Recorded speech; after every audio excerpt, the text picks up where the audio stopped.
牛油果軟殼蟹卷。咁呢個就係 spider roll 啦。咁你見佢我哋主力嘅材料就係軟殼蟹，咁就會將佢整到好似蜘蛛嗰啲手手腳腳咁啦。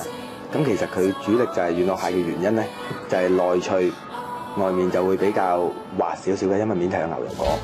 咁加埋啲蟹子脆卜卜嘅感覺咧，就俾你估啦。其實軟殼蟹本身就 frozen 翻嚟嘅，咁我哋就會翻嚟解咗凍啦，然之後就搣走啲腮嘅，搣完之後咧就可以處理，可以攞去炸噶啦。將軟殼蟹染上脆漿粉，然後再染脆漿，用180度熱油將蟹炸到熟透，將壽司飯鋪喺紙桌上面抹平，然後底面反轉，再鋪埋青瓜絲，放上軟殼蟹，再捲起，將牛油果切薄片。哇，師傅你切得又薄又快，好犀利啊！放喺保鮮紙上面，將牛油果抹開成線形，然後放喺反卷上面，再用壽司席壓實，切成細份，最後加埋蟹子同埋沙律醬，咁就搞掂啦！又香又脆嘅軟殼蟹，加埋牛油果，好夾好滋味啊！